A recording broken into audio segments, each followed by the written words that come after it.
living sober, busy living sober, busy living sober. All right, you guys, this is going to be so fun. Everybody that's listening, because this is new. Julie Tobey reached out to me. She's been, how long have you been sober now? Are you? I've been in recovery for, I'm almost 11 months now. That's what I thought. I was going to say 10, but you're 11 months. So she's Yep. got 11 months. She's been on one podcast. How many podcasts have you been on so far? I've been on one and I've got a couple more that I'm going on. So then So she did this thing that all people are nervous of, is reaching out. And she reached out to me. And I, of course, said, yes, come on the show. I want to hear your story, because it's all about sharing relatability and how we don't want anybody to feel like they're alone, right? Like, you've got this. We don't want to make anybody feel like they're alone. So I want to start at the beginning, which is the fact that you live in a small town in southern Utah. And what's the population of the town that you live in? I think it's around 2,500. It's pretty, 2,500. yeah, it's pretty small. So do you know everyone? Oh, you know everybody and everybody knows you and everybody knows your business. Oh my gosh. It's like whisper down the lane there, isn't it? Yeah, sometimes people know stuff about me before I know it. So Isn't it's that so? fun. And that must be hard on the psyche, especially when we're drinking too much, isn't it? Yeah. Oh, yeah, very much so. Yes, especially in my small town, there's a predominant religion here, and so it's pretty like drinking in general is pretty frowned upon. And so, yeah, it was it was a lot to So hide, I that guess. religion is Mormon, correct? Yeah. Yep. LDS. Yep. Yeah. And Mhm. so, and were you, Yeah, I am a member of the Church of Jesus Christ of Latter-day Saints. I okay, am. okay, Mhm. that's awesome. But that must have been like a huge thing to go against your religion in the very beginning to drink, wasn't it? It was huge. Very, very, very approved of for sure. Well, Yep. it probably felt a lot of shame from it. Yeah, I would say a lot of my problem with addiction and alcohol was based off of shame. I had a lot of shame, which took me into hiding and hiding who I was. And yes, very much so. Very much came from a shame based. And I acknowledged that the further and the more shame that I had, the worse my addiction got. Of course, because it's like we hate ourselves. So it's like we're just Mhm. gonna, it's like hitting yourself in the head or something. It's like putting this thing in our body because we can't think of anything else to Yep. do. So will you tell us what, so when was your first drink? Um, when I knew that alcoholism ran in my family. It actually ran on both sides. And so I was always really super hyper aware of that. Growing up, I got into athletics and really just excelled there and went on to play college basketball. And I remember a time that I did drink in college, and I knew at that point in time that that was something that would be really bad for me because of how tolerant I was to it. And so I actually didn't touch it again until later in life. I was probably 36. Wow. That is later in life. So when you Mm-hmm. were growing up, because I don't know, of course it's terrible because there's all these, stereotypes that we think because of what we see on TV, which isn't always real. Mm-hmm. Oh my gosh, Mormon, they all polygamists and all this other stuff that they throw out there that is not always true. I don't think Yeah. everybody has a million sister wives. I mean, it's just like not every alcoholic is a street urchin that lives under the freeway. No, no, Right? So there's all this no. stereotype, but but growing up, was it said like you're not supposed to drink? And how did you find out that your grandparents or whatever generation it was that your alcoholism ran in your family? How did you start talking about that? Did your mom bring it up at the dinner table? Like, how did you know about that? Um, Actually, that's the thing, is it wasn't talked about at all, really at all. I knew that my mom's dad had died of a massive heart attack, and he was an alcoholic and a heavy smoker. He died when he was 42 from that. And Wow, so that's so young. that was just, it wasn't really talked about. My dad also was kind of a closet drinker as well. I knew about it. I think what we forget is kids see and hear things that we think they don't. And I think I was just aware of some things and knew it wasn't right and knew that that's not what they wanted us to do, but it wasn't really talked about at all, Well, other and than within the religion, you know? right, like it's against the law, right? It's Yeah. like one of your 10 commandments or Yeah. whatever. So Mhm. it's so interesting because for me personally, I don't know if you know this about me, but both of my grandmothers were alcoholic. And Mm. nobody wanted my parents would call them an alcoholic, like, it's like Mhm. having a horrible thing, right? Terrible, terrible, Mhm. terrible scarlet letter. But there Mhm. was no solution, right? There was no. Yeah. Yeah. Yeah. That's very I think that a lot of times these feelings and emotions that we push down, we use alcohol as our solution instead of talking about things and being open and having these hard discussions with our kids or our family. A lot of times it's just pushed down and not talked about.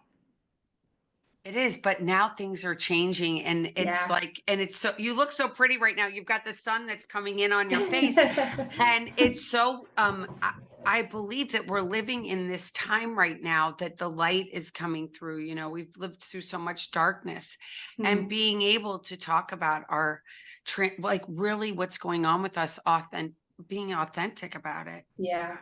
is so Yeah. freeing. It's super freeing. I think I don't know if I can share an experience, but I would love it. That's what I want you to do so people can be yeah. relatable. Yeah. I went into residential treatment, and it was a secret to everybody. Nobody knew that I had the problem, and then all of a sudden I was just like taken away, and I was put into residential treatment. And I remember having so much shame and feeling just horrible about things. When I was away at home, I knew everything that was being said at home. I mean, I didn't know for fact what was being said, but I could imagine, right? And I just remember when I was getting ready to leave residential, I was like, I told my husband, like, take me to the grocery store. Let's start getting me out in public because either my story owns me or I own my story. And so it was just like, I'm going to just start taking this by the reins and letting people know that we don't have to hide. We are human and we can make mistakes, but those mistakes can make like a beautiful life for us if we're able to allow our mess, make our message our mess our message. It's so, I am so relatable to that because I didn't go away to treatment, but when I did get sober, I had so much shame that I literally patented with the US Patent Department, sober, not ashamed. But I want to go back to, so you're 36 years old, you've gone to college, and what happened that made you decide to drink? What were the circumstances? Take us back. Well, just like I told you, I went and I played college basketball, Division I basketball, and I loved athletics. I loved sports in general, being active. And so after college, I started running marathons all the time, full marathons and marathon relays, and CrossFit and lots of anything that I could be active in. And this one, I we just finished a marathon, and we were lifting weights, and then the next day I just woke up and went to pick something up, and I blew my back out. And so they went in and they did some imaging on it, and it was very severe. And I ended up having surgery, and the surgery wasn't successful. And they just started me on this pain management of opioids. And it just seemed like the more opioids they gave me, the more I needed. And it just kept increasing, increasing, increasing. And one thing just led to the other, where it was like, I need relief. I need to be able to get some sleep. I need, and I started drinking with the opioids. And then for a time, I got off of the opioids, and alcohol was my main source of pain relief for me. And I really do believe that I have like an allergy to alcohol because for some reason, alcohol just gave me energy. And I kind of felt invincible, really. It's It great. was bizarre. You also have, besides running these marathons, you have a husband and you have three Mhm. children. Yes. Yep. And at the time, I was working full time as a radiology technician, and I would be working 24-hour shifts. So I was always on the go. I didn't have time to stop. And alcohol and drugs just made it possible where I didn't have that physical pain. But I also noticed like that shame of what I was doing. It made me drink more or abuse, the substances more because I just couldn't live with myself. It wasn't aligning with my core beliefs. Right. But it's so hard because again, they're so addictive. It's not, Mm-hmm. and you think it's you, but it's like they're like, very dark. And I hate to use the word the devil, but it's like they're so, so, so dark that they take you under. And you're so blessed that you didn't go and pick up something on the Oh, street because I yeah. don't know if they have these things in Beaver, but like, in our cities, I mean, we're losing 300 people a day over fentanyl, you Fentanyl. know? Mm-hmm. Oh yeah, for sure. And I'm sure, yeah, those are everywhere. For me, I'm grateful I had my kids because I knew that that would never be anything that I would do was go to the street. And I think truly that's probably why I went to alcohol because it's legal and you can get it whenever, and but I am grateful that that never led to that aspect of a drug addiction for me because I've seen so many people that that is just a hard thing to kick. Oh, it's horrible. It's horrible. And it's killing, as I mentioned, it's 300 people. That's like a plane Yeah.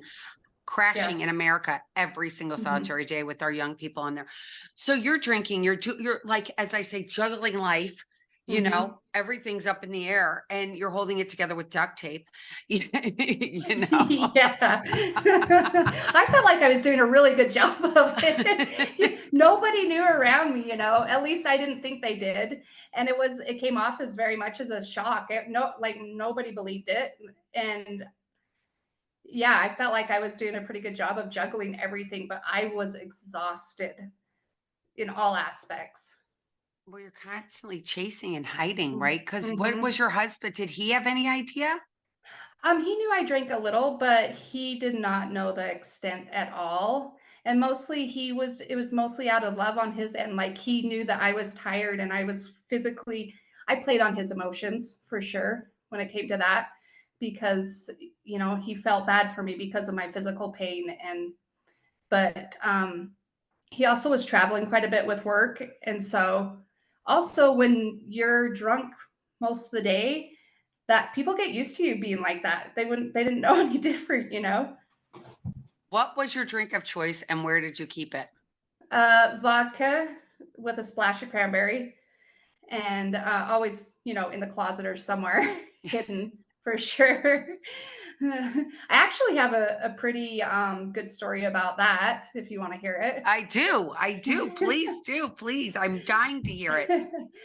um, so in the middle of treatment, I'm going through all these stages of treatment, where we're healing trauma and getting down into the layers, like an onion of why we do the things that we do. Like why is drinking the solution for me? Why was that when I'm under stress or there's these issues? Why is that? Why am I always wanting to turn to that solution? And we in the middle of treatment, we decided to sell our house, and it was on Labor Day. It was just this Labor Day weekend. I thought finally I'll go into my back storage where I store everything. And when I was in treatment, I told my husband, "You need to raid the house, make sure there isn't anything when I come out." And he thought he had done a pretty good job. And so, anyways, on this Labor Day, which I felt was a safe day because all the liquor stores would be closed, right? In case all these feelings and emotions came up, I wouldn't be able to get any liquor. And so I'm going through the storage and I was mind blown at the amount of alcohol vodka that I found hidden in Christmas decorations, in just the Halloween decorations. I had it stored everywhere. And I had called my therapist and I was like, um, this is what I found.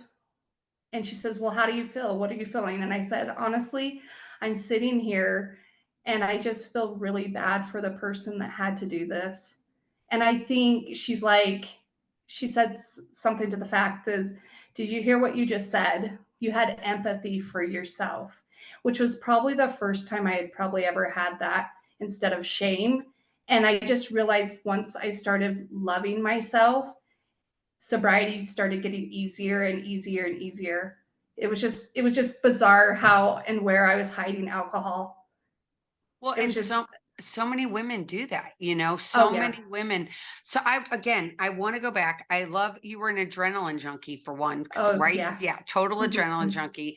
So you went and you started this drinking and you're juggling and you've got this duct tape holding everything together and your husband has no idea. And what do you say to him one day? Hello, just so you know, I don't know what your husband's first name is, but I've got a like little secret to tell you. I've been really wasted every single solitary day for the past 6 months, and you had no clue. And now I need you to take me to treatment. How did that happen? How did that happen? Actually, I think for a while I had been manifesting that I would get caught by somebody because I didn't. In the middle of the night, I was Googling if I was an alcoholic. I was Googling if I was a drug addict. I was like, there's no possible way that I could be this because how am I doing this, this, and this? You know, I have no idea. And so I was convinced, quite convinced, that I was not an alcoholic. And granted, this had been going on for probably 6 or 7 or 8 years.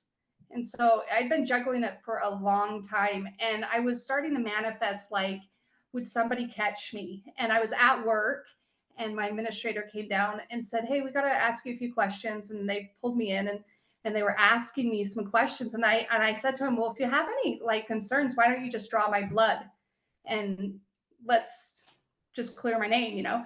And they said, oh no, there's no need to. We don't need to do that. And I walked down the hall and I was like, I can't believe that they wouldn't draw my blood. Just catch me in the act, right?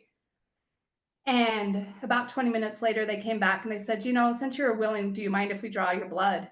And I said, we're walking down the hall. I was walking down the hall with my administrator. And I was like, you know, it's going to be positive. And he about fell to the floor. He was super like blown away by it. My husband was actually out of town working and he said, okay, we'll just go home for the rest of the day. They drew my blood and go home for the rest of the day. And then I had called a friend to come down that she lived out of town. And I kind of told her she had no idea that I was an alcoholic. She came down and sat with me that day. And I had another friend that had a friend, or her sister was in recovery, had been in long-term recovery for like 25 years. And I texted her that night, my friend with her sister that was in this long-term recovery. I texted her and I said, hey, I need your sister's number. I need help. And she was mind blown. And so they did like an intervention and took me to detox. My friends called my husband. He was mind blown. I had people go and tell my parents. Like it was kind of shattering for everybody in that time. Isn't it crazy when you think back, Julie, to the fact that you were running around with this secret for Mm-hmm. 8 years? Your mom Mm-hmm. didn't know. Your kids didn't Mm-hmm. smell it on you. Your husband didn't, and obviously you had relations. You have a daughter that you. I mean, Yes. you have all this, you know, a family. And Mm-hmm. how do you think you were able to do that? How was that happened? Well, it was a lot of high maintenance, I'll tell you that much. What I would was you taking do? I was taking a lot of showers, I'll tell you that much. I was taking 3 or 4 showers a day. I was constantly brushing my teeth. I always had lotion. Like it was a very high maintenance lifestyle. And even at that, I in my profession could give IVs and would give IVs, and that was something I could do. I would give my own IVs to myself, fluid wise, to give myself fluids. I was constant. I'm an ultrasound tech, so I was ultrasounding my liver, my kidneys. I was always trying to be one step ahead of my health so that it was so high maintenance, Elizabeth. It was I when I look back on it, I literally do not know how I was doing that. I have no idea. It was pure survival mode. It shows you how cunning, baffling, and powerful this disease is. That you Mm-hmm. will go to all those lengths to brush Mm-hmm. your teeth, put on the lotion, take the shower 4 times a day, go to Mm-hmm. work and put an IV in your arm, and knowing in your head what you're doing is Mm-hmm. not okay. In Mm-hmm. your heart, it's not okay, but they're not meeting at the same time. So No. what happened at work? Had you gotten in trouble at work? Were you not doing your job properly? properly, or why did they question you? No, in fact, nobody had really questioned me at all. There was just one coworker that I worked with that was just like, she just seems off, like, just was genuinely worried for me. She thought, I don't know, she thought there was some marital things going on or something outside of that. It wasn't ever, I never did anything within my profession that would question um, that I was intoxicated or anything like that. And thankfully for that. Well, So it was genuinely out of worry on there from one individual. And I'm grateful for that person now. I really am so grateful because oh, I just wanted help, but I didn't know how to ask for it. well, you I prayed didn't and dare. Yeah, God I didn't answers our dare. prayers. God answers our Yeah. prayers, doesn't he? It's like we think Yes. we throw it out there. We're like, nobody's listening. No one's Yeah. listening. They're like, oh, wait, yes, he is. So you went to 28-day treatment. Is that correct? It was 30 days, and then I actually went to outpatient treatment for 8.5 months. Wow. And the outpatient treatment was an hour and 10 minutes away from Beaver. And so I would drive there 4 days a week and do my outpatient treatment. So you It, just stopped that a couple months ago. I think 6 weeks ago, 7 weeks ago. It's so Hmm. this has been your first, that was your first Thanksgiving that happened. Hmm. And Yes. now I mean, I love, my favorite part of people's stories is when they finally see the light and they get it's like when all the joy comes. I could cry over it because Yeah. it's just, you know what it's like. So Yeah.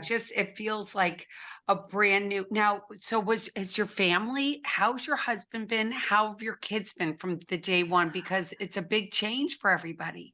It is. It's a huge change. My husband, my family, have been amazing, amazing, and I truly believe like having support has been a game changer for me, and building that tribe of people in that are like us, that are alcoholics. I think finding people that you're able to connect with, and also having the support from your family has been a game changer for me, for Oh my sure. gosh.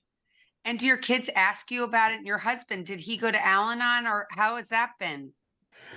He didn't go to Al-Anon, but he's been super supportive the whole time, and we're just in our family's lifestyle now. It's we talk about things. Like if you have a question, let's talk about it. And in fact, when I got out of treatment, people were asking, "Did you tell your kids?" And I was like, "Well, why wouldn't I tell my kids? They just thought I went on vacation for 30 days."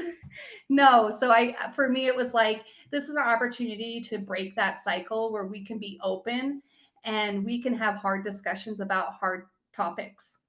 And they're they're getting more used to the talk of where I'm at and what, when it comes to that. And did you go back to the hospital? No, I did not. Tell us about No. that. Um when I was in treatment, when I went in for the first 8 days, you don't have any contact with outside sources at all. And so they weren't going to fire me. I was just going to have a recommendation. I was supposed to, after they drew my blood, I was going to go back on that Monday and they were going to do like a recommendation. And that was on a Thursday. On Friday is when I called my friends and I was like, I'm going to wean myself off of alcohol. This was my thoughts so that I could be sober for Monday. No, No, no. no, Mm-mm. no. Don't ever In do fact, that. no. And I knew the repercussions if I cold turkey. I knew what could happen. I knew I could seizure. I knew all the health repercussions. And so it was a medical emergency at that point where I had made that choice that I needed to go to detox and I needed help. And because I didn't tell the hospital what was happening, they ended up firing me, which it is what it is.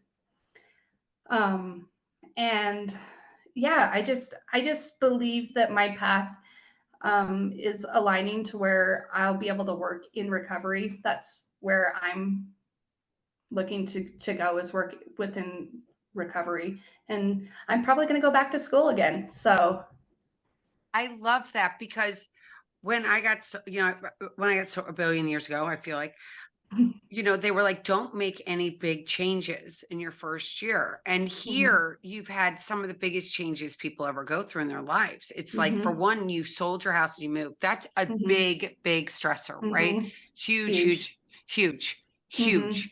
And then you lost your job. So, how did you manage going through? What tools did you use that helped you to stay sober? Hmm. Well, my therapist is amazing. Her name's Shelley Webb. She works out of she's a clinical director at Painted Desert Recovery down in New Harmony in southern Utah. Um, I work with her, and I still work with her, and using those tools that I've learned. A lot of them are just um, let me think.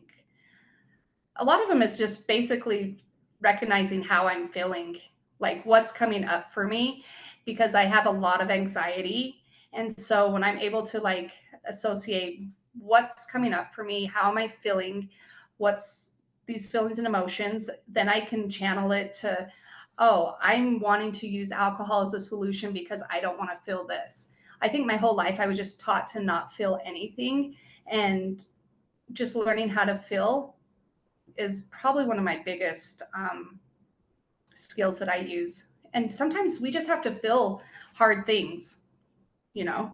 Yeah. It's not always easy, is it? Life is not Mm, easy. Whoever said it was no. lied. But when you can be authentic with who you are and with your husband, like with is this new for him too, being totally authentic with you and telling you how he's feeling? Because men don't always like to tell us how they're feeling. Yeah. I think he's a little more shocked with me telling him how I feel because he's like, whoa, I didn't know you had feelings. It's, I'm either way fun or just way angry. Like it's very static or very crazy for a second. So it's been good. It's been really good to just be able to know who I am, figure out who I am.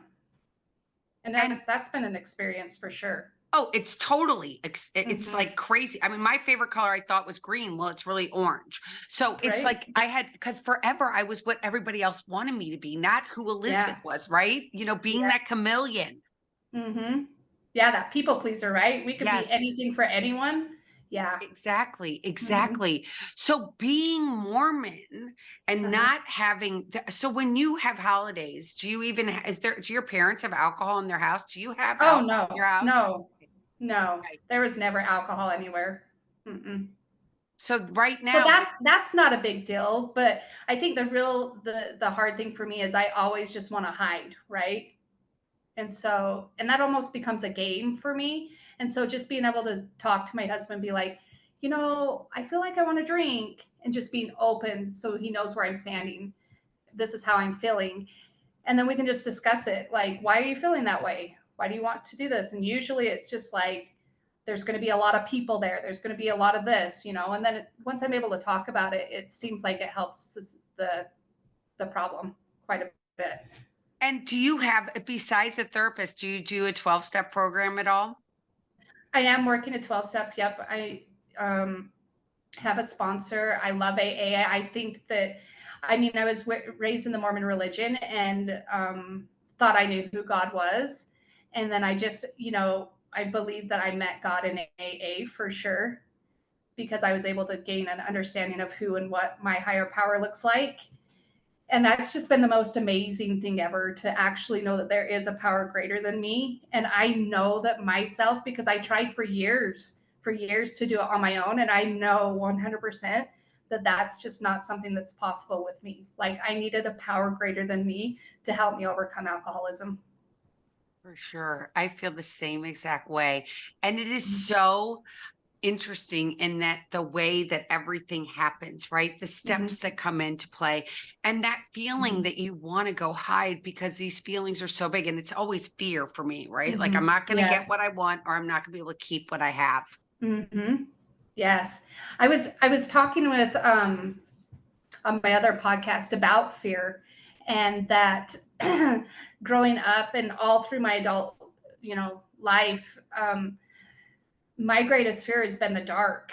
And I think literally and figuratively, I am afraid of the dark. I'm afraid of the unknown because I'm a control freak. I like to know 10 steps ahead of where I'm going or what I'm doing. And this is just a whole different lifestyle for me where I'm like, I don't know what the future holds for me, but I'm okay because I know that wherever I'm supposed to go, God, when I allow God's will, then I just know things are going to work out. And that's just a new phenomenon for me for sure.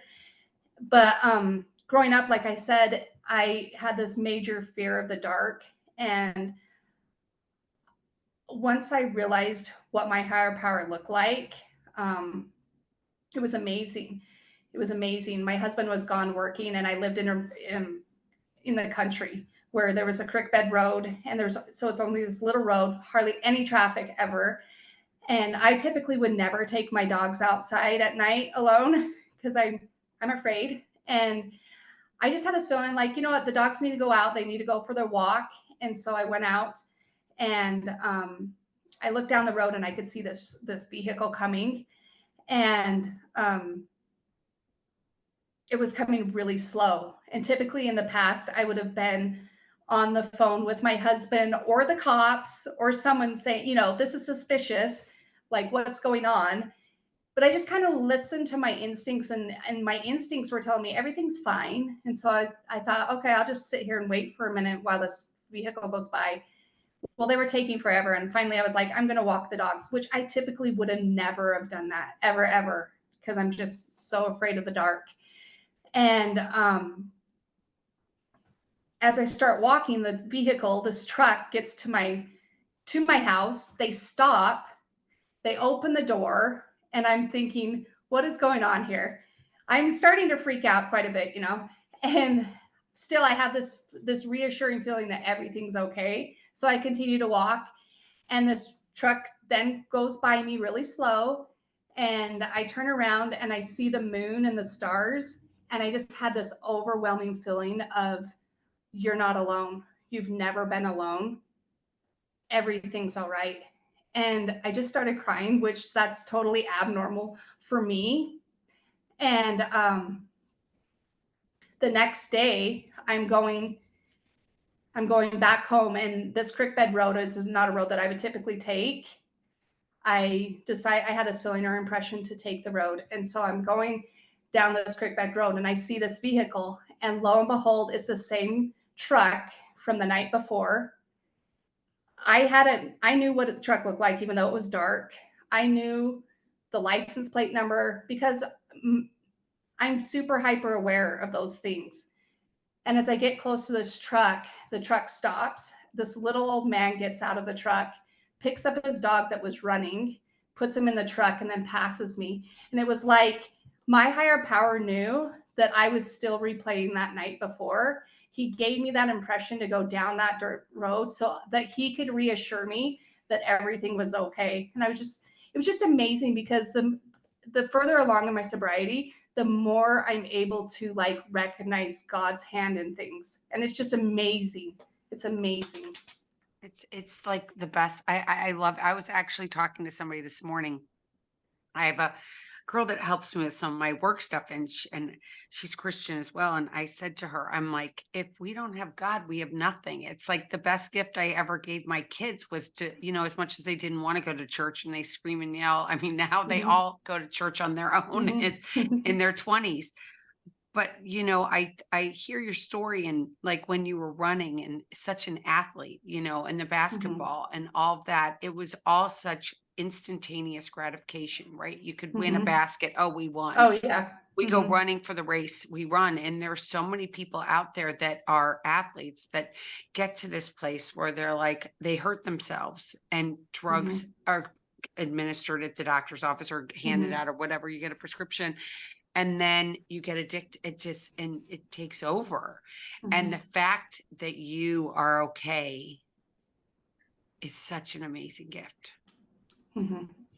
And that you're here, and that you're here to have another day, and you're here to have your first. How was your first Halloween and your first Thanksgiving? It was awesome, right? I was just thinking about it on Thanksgiving. It was like I had new vision, you know. It was just I could just sit and I could relax, and I was able to be in the moment, which I honestly don't believe I've ever been able to do that. I I think I've always just been a very anxious person, and now that I'm learning how to, control my anxiety, or not control it, but recognize it so that I know what to do with it, I'm actually able to be mindful, and that's, to me, is just, it's amazing, and it's just like I had new vision. It was beautiful. It's And I started thinking, like, no wonder that we celebrate birthdays in AA, right? Because I yeah. didn't really get that at first, but I was like, we are experiencing life new. Every new holiday, every day is just like rebirth for sure. It's total rebirth, and every day is like a gift. Like you just for so long, I always have said, and for my listeners that you're hearing this on repeat because they hear it a lot, but when I was drinking, I feel like I had this darkness inside of me. Like my Mm-hmm. soul was like when you go into an Mm-hmm. old church and you have the stained glass window and it's filled with soot, there's something beautiful Mm-hmm. there, but it hasn't been cleaned and nobody's really loved it. It's just been sitting up there. And then you take away the alcohol. It's like taking away the soot and everything's beautiful again. And you see birds and trees and leaves and grass and flowers and it's just like it's so amazing. And then your children. I mean, how old was your daughter when you got sober? She was 9. Yeah, Yeah. my oldest was 10 when I got sober, and it's Mm-hmm. like your kids are like they have their mom back. Yeah. Yeah. It's pretty amazing. And I think for most of her life, she probably didn't really know this version of me because she was so young when I had blown my back out. And so, yeah, it's a gift for sure. Definitely a gift of sobriety, right? Start looking at things way differently. Everything is a gift. And so if somebody's out there and they're listening and they're like, that you finally, you were finally surrendered and Mm-hmm. here you are. And it's scary sometimes still being Mm-hmm. sober. Oh yeah, very much so. I love how you said surrender. I think when I was doing my step work in step 3, that was a really, really hard thing for me to learn how to surrender. It was very, very difficult because I was used to controlling everything. And when I learned how to surrender is when things started opening up for me. And I think I was able to start to finally feel love. I think when we are deep in the alcoholism, I, for one, did not feel like I was lovable. I didn't think, if I couldn't love myself, how could anybody else love me? And I think as I learned to surrender, I let the ability to see love in my life and allow people to love me right where I was at. It's pretty amazing. It's beautiful. And that step 3 that you just mentioned, I mean, that's like for me, that is just like the hardest one. For Mm. me, I'm like, wait a minute. The control freak, I was a single mom with 3 kids. And I'm like, wait a minute, you want me to give them to this thing I can't really see or touch and Yeah. feel? I mean, I can feel it, but I can't really see it. And it's going to just pop Yeah. down here, but letting go to that is just, Uh-huh. it's amazing when you get there. And it's just such a journey, just letting go. It really is, and I think it's important to remember we can do our part, and that's where I've allowed surrendering in. It's like I've done my part at this point. I have to turn it over, and whatever's supposed to be will be. But I know that I've done my part. And before, in my addiction or just my whole life, it was like I felt like I was the only one that I could rely on, and it's pretty empowering to know that we can just hand that over, and whatever's supposed to be will lead us to right where we're supposed to go. It's just amazing. And now that you're back in your community, you're doing everything, you're going to church, you're involved in everything at school, the whisper down the lane in the 2,500 people that live in your, how is that going? You know what? It's been really amazing. I also know that people get super uncomfortable, right? They don't know how to act. It's almost like they feel like you've died. When Yeah. somebody's died, you don't really know how to act around them. Um, but I just say it how it is. I just own my addiction, And I am finding there are so many people that need to hear it. I've Yeah. had so many people reach out and say, "You are so brave. Thank you. This is going on in our family." And it's giving a voice to people, I think, where there is safety to discuss these hard things. And it's been amazing, actually. Because do you even have meetings in your town? They do have AA meetings, and I'm actually going to start. I don't know if you've heard of Dharma Recovery. Mm-hmm. Mm-hmm. Mm-hmm. Yeah, I'm going to Yeah. start a Dharma Recovery meeting in my small town. I think it will help, like, for anybody with any sort of addiction, um, maybe find a safe place where they Yeah. can come, and it's not this, you know, stigmatism of AA. Because of course, like, you worry about going and who's going to see you there, or so I just had this idea, that starting this Dharma recovery meeting could maybe allow people to just explore recovery in general, in whatever aspect that looks like. I But love that. I love that. Well, it has been such a pleasure hearing your story and letting people know that even someone that lives in a community that's totally judgmental and everything else, she went and she did this and she surrendered. She got a program. She has tools in her toolbox. And I don't mean a wrench and a hammer. And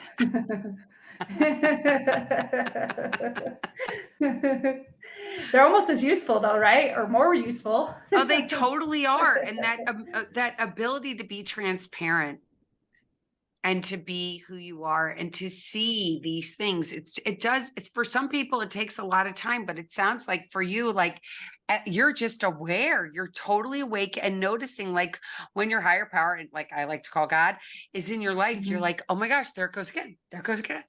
Yeah, I mean, I love that not any no longer do I have to feel like it's a coincidence. Like, I just totally believe in divine intervention.